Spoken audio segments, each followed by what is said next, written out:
Terima kasih kerana memilih channel ini untuk mendapatkan berita terbaru setiap hari. Bagi anda yang pertama kali berada dalam channel ini, sila pertimbangkan untuk tekan butang like, subscribe dan komen video ini untuk penambahbaikan pada video akan datang. Berita politik, berita semasa, berita ekonomi, berita kesihatan, pendidikan dan segalanya ada dalam channel ini. Salam sejahtera Malaysia, berita terkini daripada malaysianow.com bertajuk Dr. M jelaskan mengapa kerugian forex berbeza daripada skandal 1MDB. Dr. Mahathir Mohamad berkata beliau telah membenarkan debat dijalankan berkenaan isu forex di Parlimen, berbeza seperti skandal 1MDB. Berita penuh, Dr. Mahathir Mohamad berkata kerugian pertukaran mata wang asing atau dikenali sebagai forex oleh Bank Negara Malaysia BNM yang terjadi sewaktu penggal pertama beliau telah menjadi Perdana Menteri dan skandal 1MDB di bawah pentadbiran Datuk Seri Najib Tun Razak adalah dua isu yang dikendalikan secara berbeza.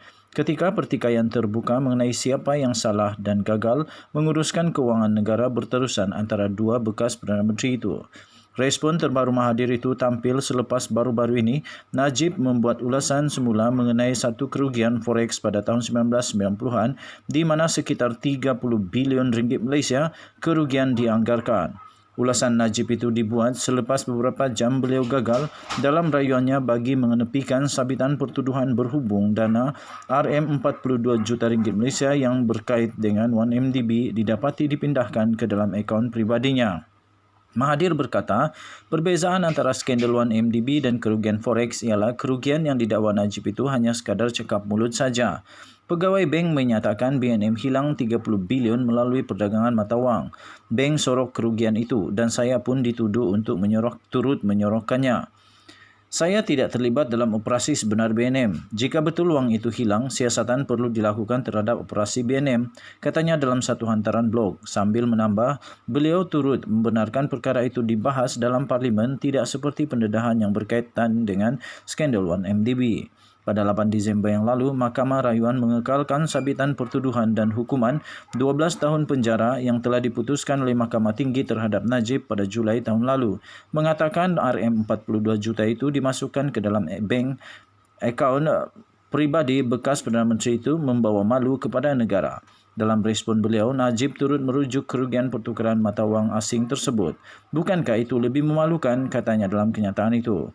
Ketika pentadbirannya, Najib menubuhkan Suruhanjaya Siasatan Diraja atau RCI bagi menyiasat kerugian forex yang berlaku antara 1987 hingga 1992. Dalam siasatan itu, Mahathir turut dipanggil untuk memberi keterangan sebagai salah seorang saksi. Tindakan Najib pada 2017 itu dilihat sebagai respons beliau terhadap serangan Mahathir ketika pendedahan skandal 1MDB memuncak dalam negara.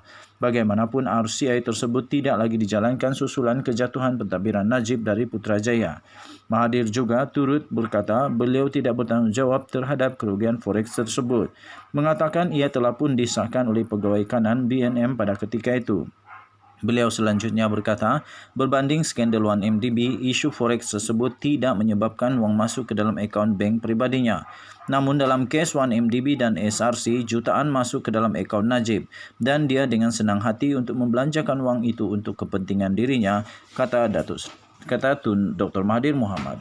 Sekian berita, salam sejahtera Malaysia. Kita jumpa lagi pada berita akan datang. Jangan lupa tekan butang subscribe, like dan share. Bye-bye.